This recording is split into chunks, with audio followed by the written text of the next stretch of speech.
What's going on, guys? Welcome back to my channel. In today's video, we will be talking about everything we need to know about the iPhone 17 Pro and the Pro Max. I can't wait to pick up these iPhones on Friday when they do get released. I will be talking a lot in this video, so buckle up and get ready. What I'm looking on my MacBook will be what you guys are going to be seeing on the screen on the side, so keep out. Starting from the colors, the iPhone 17 has the lavender, the sage, the mist blue, white, and black. And the iPhone 17 Pro and the Pro Max come in cosmic orange, deep blue, and silver. They completely got rid of like midnight or black, which is actually wild. Silver and midnight should be classic colors they should have, and it goes with everything. Me personally, I would never get cosmic orange, and I would not be the one to get deep blue either, but I would be getting silver or black. This is solely my opinion. If you guys have other opinions, feel free to comment down below what you think. Moving on to the price points. The iPhone 17 starts from $1,129. The iPhone 17 Pro starts from $1,599. And the iPhone 17 Pro Max starts from $1,749. They do also have 0% payoff options where you can pay it off in 24 months. The prices are definitely up there. However, inflation has skyrocketed. Let's move down to capacity. The 17 has a capacity of 256 gigs and 512 gigs. The 17 Pro has the two options plus 1 terabyte, and then this Pro Max has all three of those options plus 2 terabytes. All right, let's do a quick rundown of all of these. All three models have Super Retina XDR display. The 17 and the 17 Pro have the same 6.3-inch all-screen OLED display, while the Pro Max has 6.9-inch OLED display. All three have dynamic island, ProMotion technology with adaptive refresh rates up to 120 Hz. Always on display for all of them, HDR display for all of them. The iPhone 17 and the 17 Pro have 2622 by 1206 pixel resolution at 460 ppi, while the iPhone 17 Pro Max has 2868 by 1320 pixel resolution at 460 ppi. I don't really know what this contrast ratio is, but it's 2 million to 1 contrast ratio, which it says it's typical. They all have True Tone display, all have watercolor display, all have haptic touch, all have 1000 nits max brightness, all have 1600 nits peak brightness, 3000 nits peak brightness, and 1 nit minimum brightness. Size and weight. Here is all the information for the size and the weight. You guys can pause and read it. It's going to take a while to read all of that. Flash, water, and dust resistance. All three models are rated IP68, maximum depth of 6 meters up to 30 minutes under the IEC standard 60529. Apple Intelligence, all of them have it. The iPhone 17 uses an A19 chip, while the Pro and Pro Max use a Pro chip. All three models have the 6-core CPU with 2 performance and 4 efficiency cores. And then the iPhone 17 has a 5-core GPU with neutral accelerators, while the other two have 6. They all have the 16-core neutral engine and the hardware accelerated ray tracing. When we get into the cameras, the iPhone 17 has a 48 megapixel dual fusion camera system, while the other two have the 48 megapixel Pro fusion camera system. All three models have the 48 megapixel fusion main and the fusion ultra wide, while the iPhone 17 does not have the 48 megapixel fusion telephoto, but the other two do have it. The 17 has a sensor shift optical image stabilization, and then the other two have second generation sensor shift optical image stabilization, fusion main, 3D sensor shift optical image stabilization, fusion telephoto. I honestly don't know what that means. The optical zoom options are 0.5, 1, and 2 times for the iPhone 17, while the Pro and the Pro Max do get a 4 times and 8 times options as well. 17 has the True Tone flash. Pro and Pro Max have the adaptive True Tone flash. They all have the photonic engine, deep fusion, Smart HDR5 for photos, next generation portraits with focus and depth control. They all have the portrait lighting with 6 effects, night mode, latest generation photographic styles, macro photography, facial photos. The Pro and Pro Max have the Pro RAW, while the 17 does not. We got so much to cover.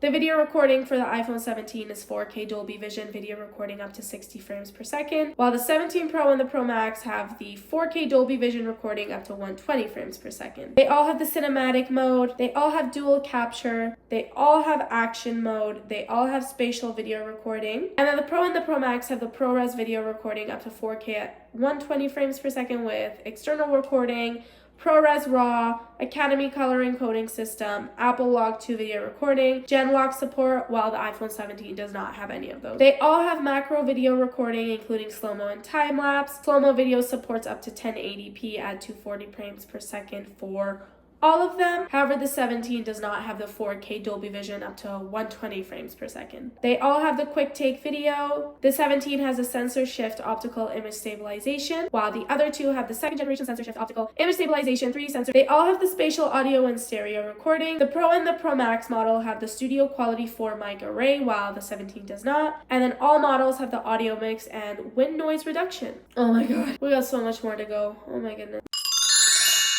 Moving on to front camera. They all have the 18 megapixel center stage front camera, all have 18 megapixel photos, center stage for photos, dual capture, center stage for video calls, ultra stabilized video, photonic engine, deep fusion, smart HDR5 for photos, next generation portraits with focus and depth control, night mode, latest generation photographic styles, 4K Dolby Vision video recording up to 60 frames per second, cinematic mode up to 4K Dolby Vision at 30 frames per second, and then the Pro and the Pro Max have the ProRes video recording up to 4K at 60 frames per second with external recording, while the 17 does not. All three models have slow-mo video support for 1080p at 120 frames per second, quick take video, and cinematic video stabilization.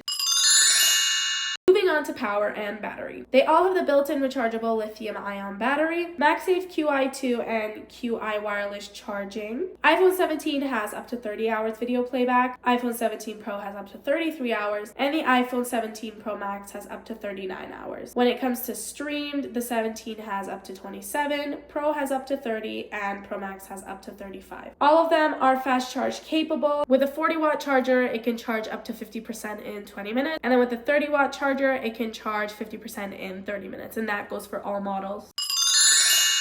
Peace of mind. They all have emergency SOS via satellite, crash detection, and messages via satellite.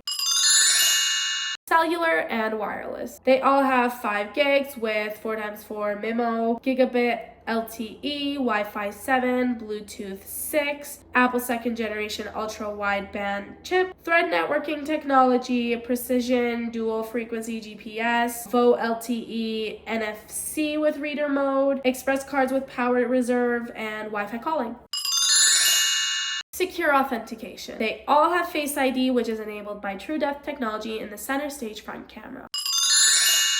Now for Siri. With Siri, you can get help with everyday tasks like sending messages, reminders, and more. Activate hands-free with only your voice using Siri. Protected by the strongest privacy of any intelligent assistant and powered by Apple Intelligence, Siri is more natural and helpful.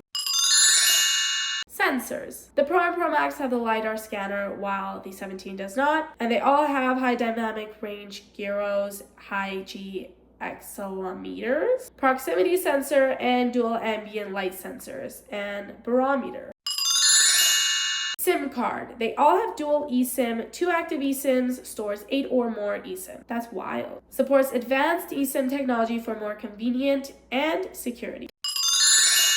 Connector. All 3 models use USB-C. The iPhone 17 supports USB-C 2, and then the Pro and the Pro Max supports USB 3 up to 10 gigs per second. Okay.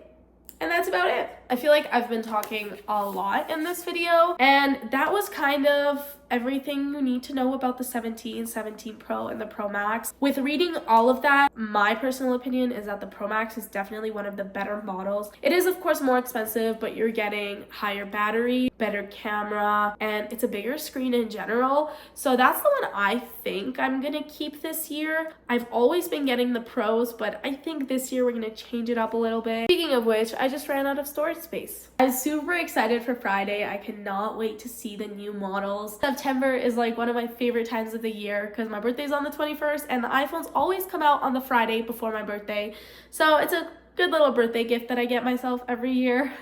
I hope you guys enjoyed this video, and if you did, give it a thumbs up and subscribe to my channel for more videos. Stay tuned for all of my iPhone unboxings, the camera test, the night mode. All of those videos will be up on my channel as soon as I get those iPhones. So I cannot wait for you guys to see that, and comment down below what iPhone you will be getting this year. Can't wait to see what you think. Bye guys!